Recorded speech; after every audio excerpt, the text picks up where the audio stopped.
Nnemeka Obereri. Nnemeka Obereri is a political analyst. Mr. Nnemeka, if you can hear me, please. Good evening. Good evening. It's a pleasure having you on the show today. Thanks for having me. Thank you. Okay, on to the stories.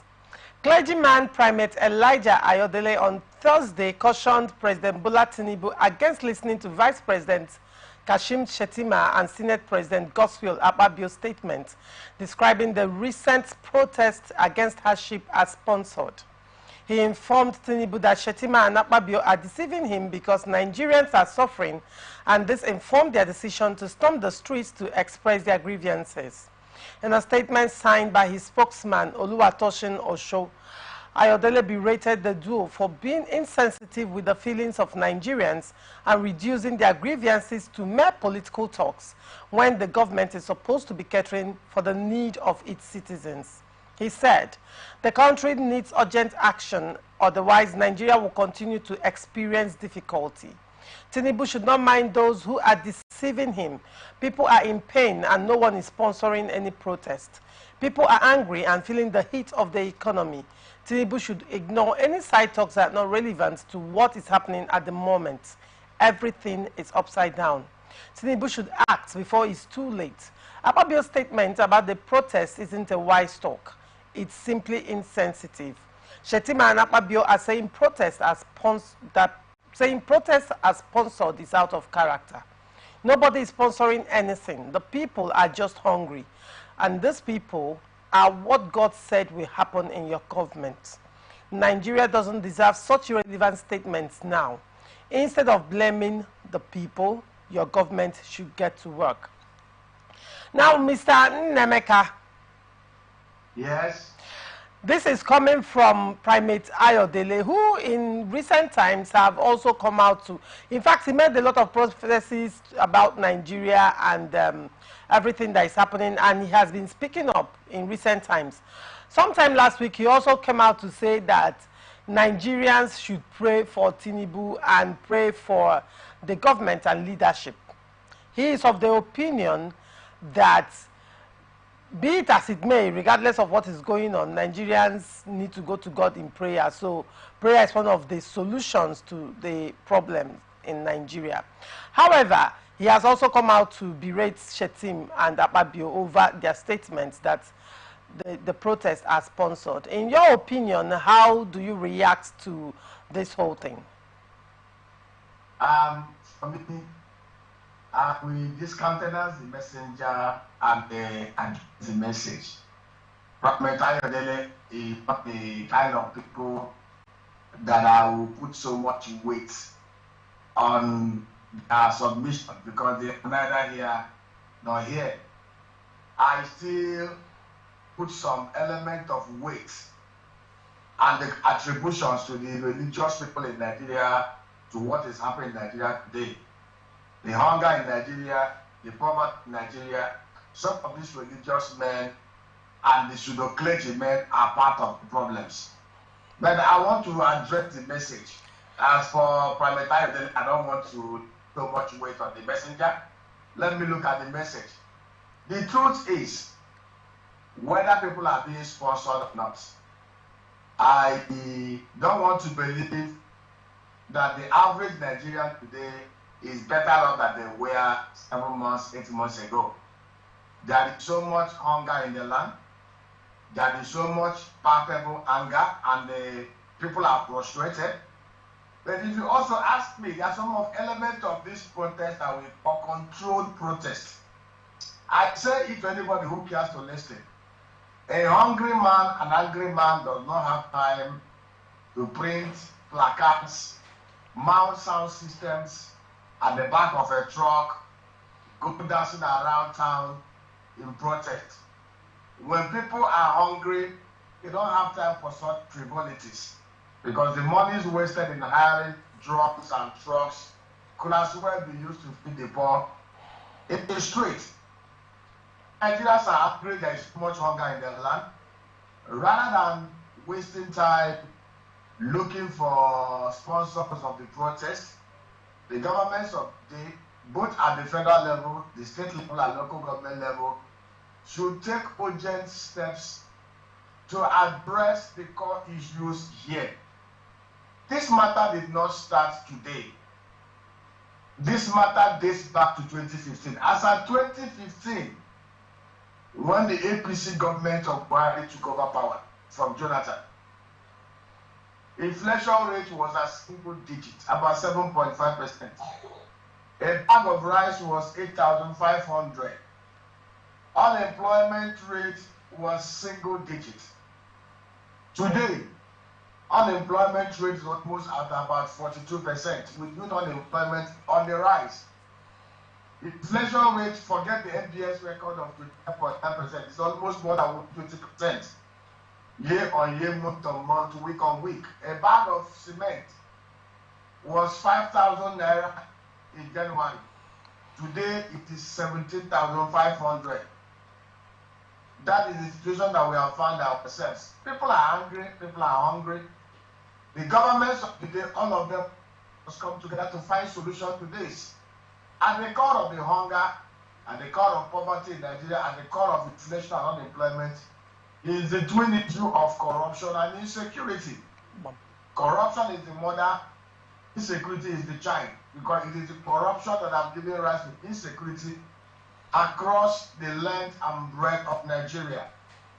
And it's on record that over the last 8 years, the APC government of Buhari, now Tinubu has taken over, has spent over $27 billion fighting insurgency. It was only concentrated in Northeast and North Central when Buhari took over and hoping to stay insecurity within 6 months. 9 years down the line, insecurity has now visited every inch of Nigeria. Today, we have over 2.9 million Nigerians in various IDP camps when Nigeria is not at war with any external aggressor. We have over 300,000 Nigerians in refugee camps in Niger Republic, which is not supposed to be so. We have 1 to 3 multi-dimensional poor Nigerians. As of today, more than 197 million Nigerians are extremely poor. Why? The World Bank indicator for poverty is $64 per month. If you multiply $64 by the current exchange rate value of 1,920, anybody in Nigeria who earns less than 120,000 naira a month is automatically in the poverty region. Poverty because they cannot even meet the physiological need of food, shelter, and clothing. And this corroborates the NDIC record, which, as of 2021, out of the over 128 registered accounts in the banking industry, only about 2.4%, less than 1 million, has up to 500,000 naira deposits in their accounts. So the poverty in the land is very pervasive. The middle class has been totally eroded. Many are eating hand to pound. Many, and you know the interesting aspect of it, the population of Nigeria 0 to 14 is about 70%. These are children. You can't tell them to do 001 or 100. So we're in a very dear situation. We're at a crossroad. Rather than look for who to blame, Shetima, Tinubu, the 36 governors, and rubber stamp National Assembly members, and the local government rubber stamp chairmen should all sit up, put on their thinking cap, and do the right things. And some of the right things they need to do. Number one, they need to slay insecurity. The food scarcity in the land, the hunger in the land is not a result of the laziness of Nigerians or that Nigerians cannot cultivate and produce what they can eat. By the special grace of God, Nigeria is blessed with over 64 million hectares of arable farmland. Working population of about 211 million people who are less than 64 years old. We have one of the best water tributaries around the whole world in Southern Africa. We have the right rainfall, the right sunshine. All that we need to do is for those in power to provide the needed security to enable Nigerians go back to work, to stop the corruption that has eaten away our scarce water resources And I've seen the Naira move from $1.99 to $1 in 2015 to the atrocious level that it is today. Nigeria is a land blessed by God, a gold mine that can be made prosperous for everybody. And the challenge we have is that we have had the unfortunate situation of having plagues and disasters in human form as our leaders. Nigeria should not be blamed. Nobody should be blamed for the protests. Government should sit down and do their job. If they can't do their job, they should honorably resign. Okay. Now, let's anchor on that a bit, on the efforts the government has made so far to ensure that the hunger in the land to a large extent is being curbed. Now, recently, Akpabio also made Nigerians know that monthly the government, the federal government, ensures that every state in Nigeria gets 30 billion naira. That is, apart from the increased FAC allocation that every state gets every month, every state gets additional 30 billion naira specifically for hunger crisis. Now, the question is, if the states receive 30 billion naira monthly just for hunger, to make sure that this hunger crisis is curbed, is being fought to a standstill, why are the citizens not feeling the impact of this money? What have the state governors done so far? Because what has been in the news so far is bickering back and forth between the state governors and the federal government, especially the PTP state governors and the federal government. In light of this revelation, do you think that the state governors so far have made judicious use of the 30 billion naira? And does this 30 billion naira, in your opinion, do you think it will make an impact if properly and judiciously used in states? The truth is, you cannot put judicious use and the governors in one sentence. Since 1999 is on record that we have had some of the most profligate rulers, especially at the state level, whose only job and duty is to collect FAC, collect DAC, loot, share, buy dollar, buy properties, and beg. Is it the first time that governors are getting monies meant for the people they swallowed? In 2015-2016, Buhari provided bailout funds to the governors to use to pay the outstanding salaries and pensions of civil servants who they swallowed the monies and could not pay. Most of the same governors diverted those funds and used them to buy dollar from the places. See, the challenge I have is that 95.5% conservatively of those who propose to govern Nigeria at all levels and arms of government are atrociously and unrepentantly corrupt. And Nigerians know this.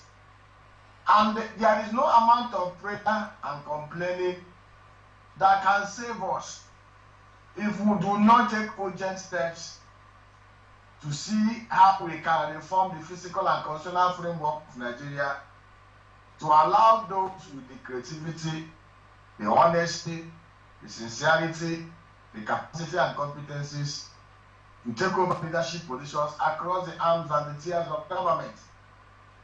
I do not share any hope, either renewed or abandoned hope, that there is going to be any turnaround with the class of politicians that we have today in Nigeria. I aptly classify them as political bandits. It is these political bandits, their actions and inactions, that created the field bandits by way of the unknown government, the Fula militia, the ISWA, and the army of creators and criminals and hoodlums terrorizing the rest of Nigerians. You know, most of them are not creative. All they do is just like the Stalin principle.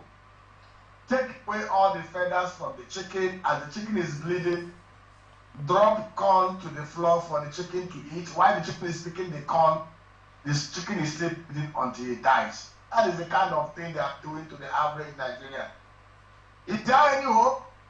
Based on what I see, Laurentia, there is no hope. If there is no miracle that happens, I believe a believer of miracle. These guys are not serious. These guys are not ready to fight corruption. These guys are united in criminality across the tiers and arms. There is no part of Nigeria now that is spared. Look at their actions. It does not match their utterances. And that is the most painful situation. As Nigerians are bleeding, some of them are still talking about 2027. That is where their focus is. You know, some of us are tired of complaining. Some of us are tired, and I just agreed to honor your invitation to be at your studio. I am telling you, some of us are already crying ourselves hoarse. We know what to do. Between 1960 to 1966, the old Eastern Nigeria, made up of part of the Southeast and the South, was governed under one man known as Dr. Michael Okpara. Michael Okpara was 39 years old, less than 40 when he became the premier of the old Eastern Nigeria. There was no crude oil revenue, there was no gas revenue. Michael Okpara depended only on palm oil and coal and cement, clinkers, to build 214-kilometer industrial corridor in the old Eastern Nigeria. He built an economy that was growing consistently at 9% per annum, the highest growing GDP in the whole of the Commonwealth. He built an efficient police force, regional police force, that was more efficient than the police force of the Federal Republic of Nigeria. A police force that secured the whole Eastern Nigeria, that there was no incident of kidnappers, armed robbers, bandits, ritualists, or the kind of madness that we have today. An efficient regional police force that was so efficient that when they had problem in one of Central African Republic's countries, they came to hire the police force of the Eastern Nigeria to make peace and restore order in those countries. That was the glorious past that we have missed. Most recently, between 1979 and 1983, there is Simon Mbakwe of the blessed memory, governor of the old Imo State, made up of Imo and Abia, built over 60 corporations in less than 4 years, set up new Owerri Capital Territory, Aladima House Estate, and many things that he did. Basically, in Laurentia, what we have been experiencing from 1999 till now are actually the downs of political parties. This is not democracy. It has become a system where the fiercest, the most roguish, the most criminal, loot power, grab power, steal, share, and then recycle the whole system after a brief 4 years. It's not a very pathetic situation.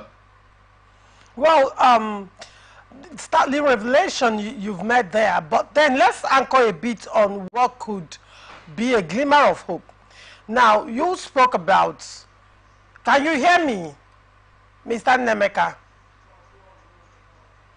Now, you spoke about having arable farms, and you also talked about agriculture as a means of escaping the situation we are. Mr. Nemeka, you have been a farmer of repute, and you have been in the agricultural sector for a long period of time.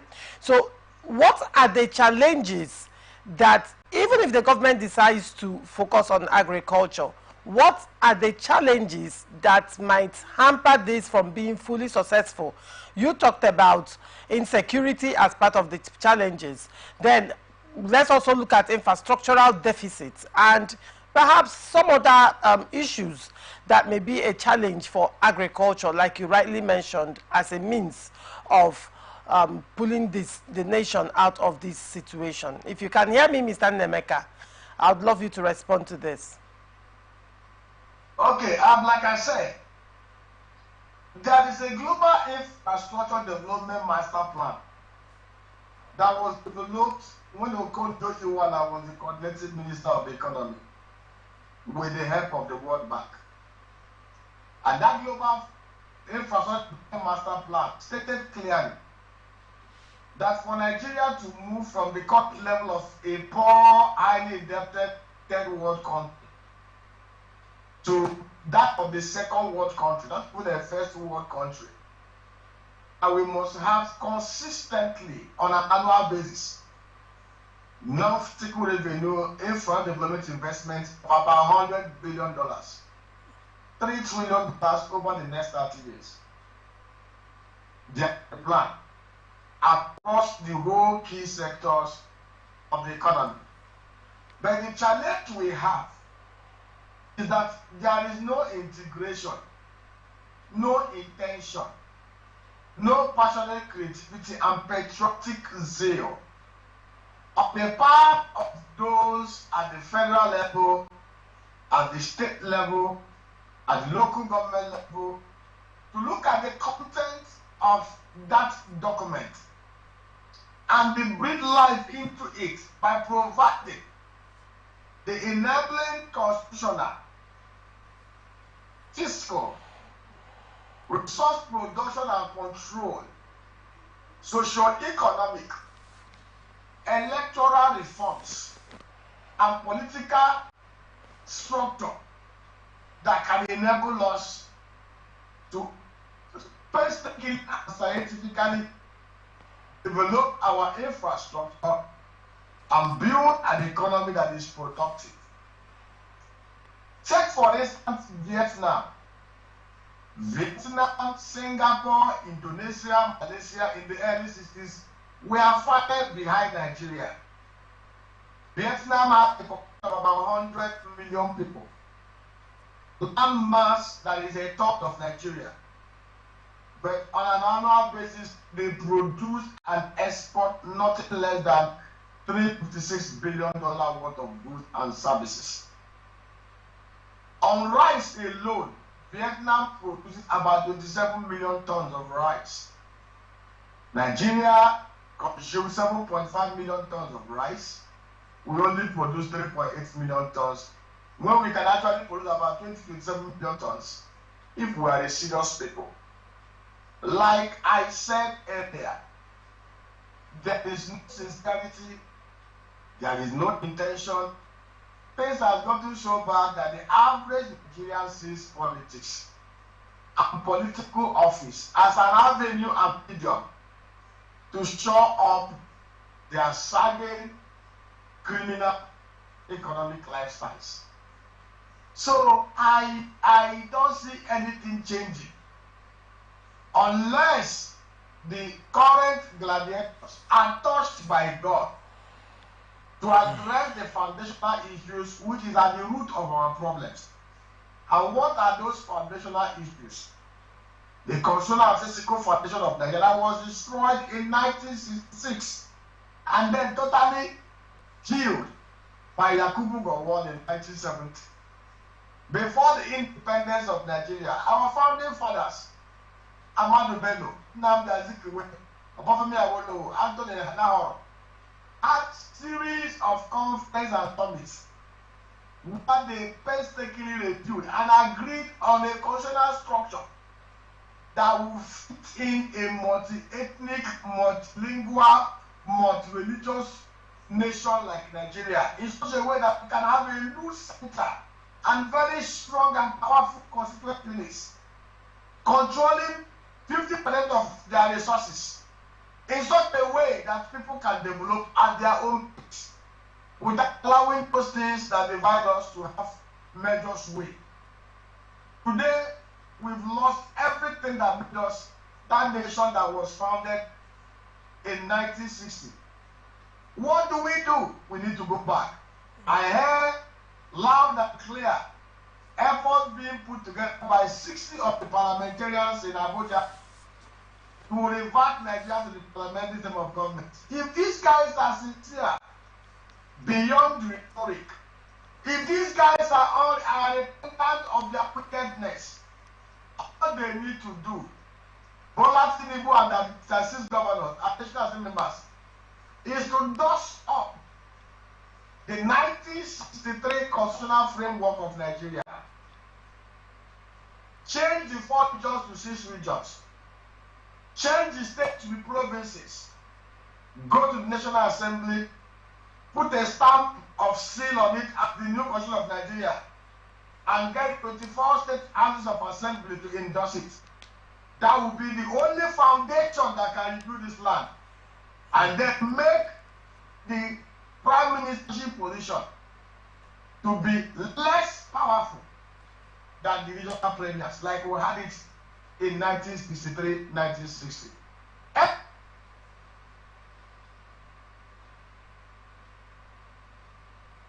Foundational issues and not help us. Okay. Thank you so much, Mr. Nnemeka, for that. But then we'll go on a short break. When we come back, we look at the Chief of Defense Staff, Musa, cautioning those calling for coup in Nigeria. Do not go away. On ATN.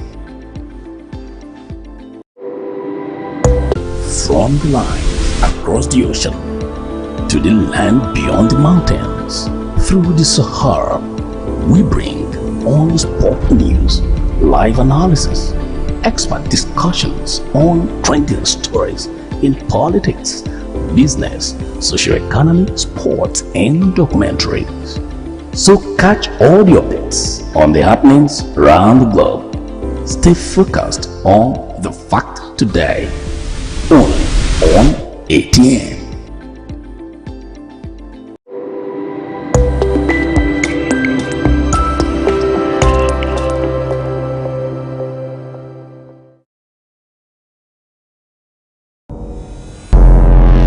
Every day, our lives are changed by history. We are one people, all of us. Leaders, politics, nobody's ambition is what the blood. I have fought a very family. natural occurrence, war, and the world economy. I belong to everybody, and I belong to nobody. ATN covers it all on ATN Politics today.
From the line across the ocean to the land beyond the mountains, through the Sahara, we bring on-spot news, live analysis, expert discussions on trending stories in politics, business, socio-economy, sports, and documentaries. So catch all the updates on the happenings around the globe. Stay focused on the fact today, only on ATN.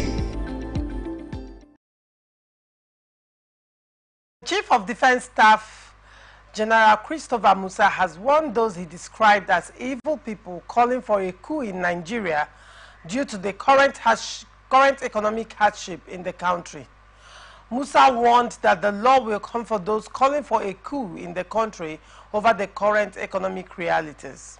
He spoke after inaugurating the main entrance of the 6th Division Nigerian Army and Officers Transit Accommodation at the divisional headquarters in Port Harcourt, Rivers State.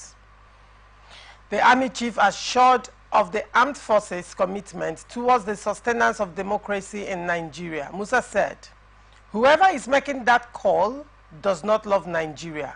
We want to make it very clear that the armed forces of Nigeria are here to protect democracy. We all want democracy and we will do better under democracy, and so we will continue to support it. And any of those that are calling for anything other than democracy are evil people, and I think they don't mean well for Nigeria. and they should be very careful because the law will come after them. We can see that with democracy, a lot of things are happening in Nigeria. Yes, we are going through trying periods. I mean, in life, nothing is 100%.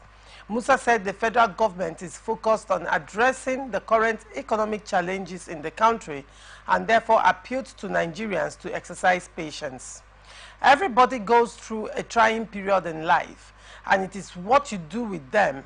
You can see the government putting efforts to ensure that we come out better. And it is when you go through difficulties and come out better, you will really appreciate what it is to build a nation. And so we are going through trying period, but I can assure Nigerians that it will get better, he added. Mr. Nemeka. All right. Okay, this is Chief of Defense Staff Musa cautioning those calling for coup. And he is encouraging Nigerians that people will get better. Now, the question is, are there calls for coup in Nigeria in reality? If there are calls for such, I'm not a and I also lend my voice to support what the CDS said. Anybody making such call does not understand what the person is talking about. The military is not trained or equipped to provide governance anywhere in the world.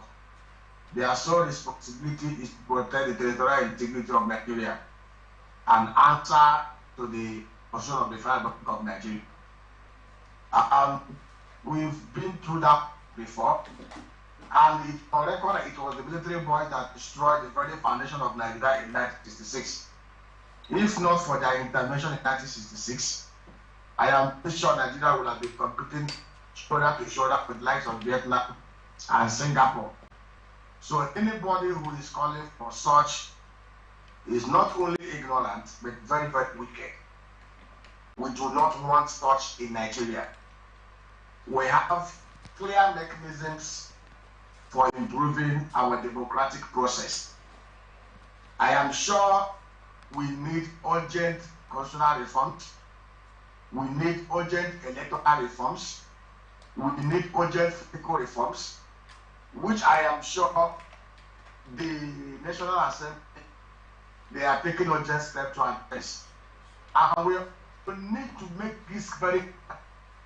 Citizen advocacy is not the same as calling for coup, so that we don't mistake it. Every Nigerian, by the provisions of the law, has the right to express his freedom of speech without breaking the law. Freedom of speech does not mean being irresponsible, does not mean saying things that can be construed to be treason. You have every right to demand for good governance. After all, the political appointees are employees. They are not laws or emperors. You have every right to offer constructive criticisms. You also have every right to demonstrate lawfully without breaking the law, to make and express your grievances. You also have every right to use your votes to vote out those who do not do well. And as responsible citizens, whether you are in the armed forces, you are working for INEC, an adult person, there is also a responsibility and obligation on your own part to ensure that the elections represent and reflect the wishes of the people. When we talk about Ligi, none of these political office holders is omnipresent or precise. Elections were conducted in 176,000 polling booths in Nigeria. Those polling booths were manned by not less than 5 people. The presiding officers, the RAC, and the other assistant presiding officer. So, if elections were rigged, they were not rigged by the politicians. They were rigged by those induced by the politicians. If those that were saddled with conducting elections in Nigeria did their responsibility and did their jobs well, and the people who are elected realizing that they cannot go for a second term if they don't do well, things will be straightened out. Rather than wasting time calling for nonsense, every Nigerian and citizen has a role to play in ensuring that we defeat democracy. We have a role to be responsible. We have a role to be honorable. We have a role to be honest. We have a role to be productive. We have a role to, within our own areas of spheres of influence, to do things right. When every Nigerian is playing their role right, in doing things right, obeying the laws and being productive, collectively we will build a paradise out of the current misery that we are experiencing. Call for coup or whatever is rubbish, is wicked, is unacceptable, and anybody seen doing such should be called in and tried for treason. Now, okay, you talked about citizen advocacy. You talked about the rights of Nigerians to express themselves, and also the right of Nigerians to also protest within the ambits of the law without breaking the law. Now, let me take you back to NSAS that happened not too long ago in Nigeria, where a lot of Nigerian youths were massacred for protesting police brutality. Now, how do you marry that with the fundamental human right of Nigerians to protest? What is the guarantee that if Nigerians should come out to speak or to protest against situations around the country or policies or whatever it is that is going on that does not sit well with them, what is the guarantee that, you know, their lives are safe? Using NSAS as a case study. There are many ways to protest. You can protest by carrying placards. You can protest by walking up the road. You can protest using your votes. Like I said, there is nobody in Nigeria who is a victim. Torisha, we need to understand this. I'll give the example. In Abia State,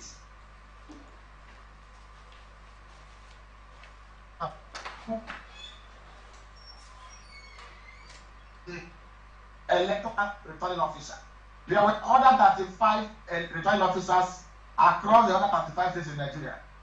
There was a call by the ruling party in Abia State to compromise Professor Nendoti.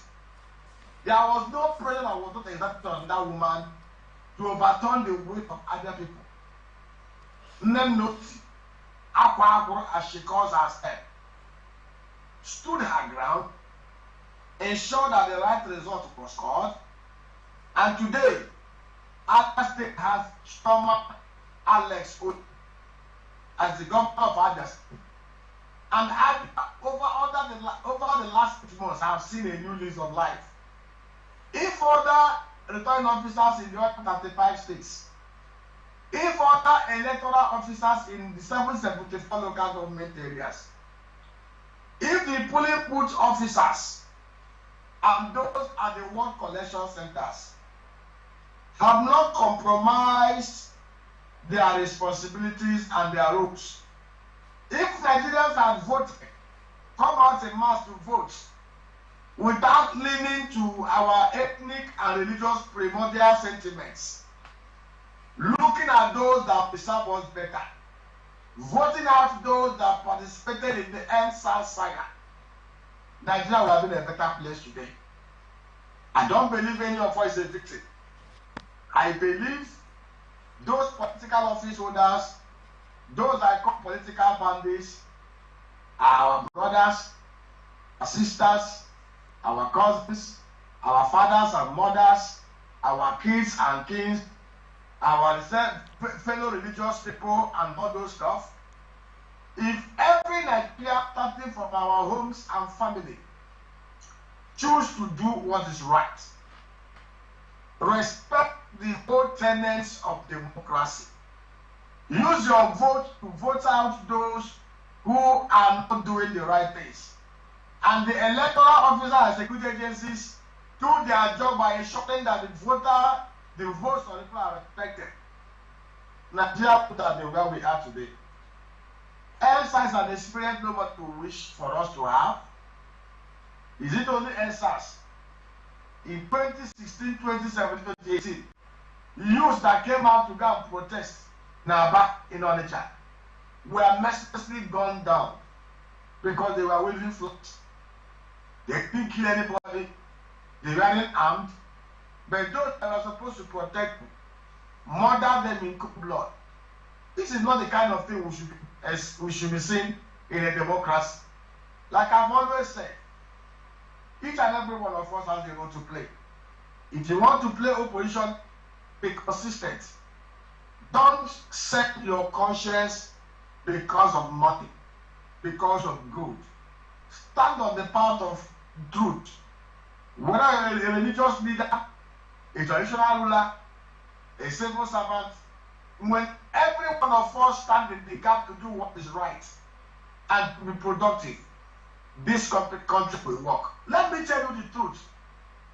If people get the kind of leadership they deserve, if 70% of Nigerians are altruistic and living right and doing things right, if those are the responsibility of conduct the elections, the youth corps ad hoc, to the professors, to the INEC officials do what is right, we won't be where we are today.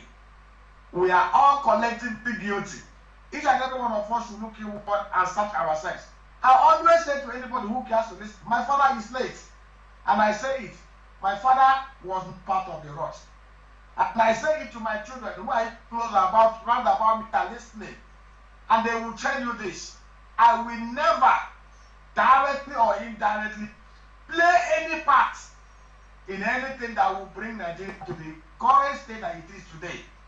If each and every one of us will do the same vow I will give to it, this country will be a paradise.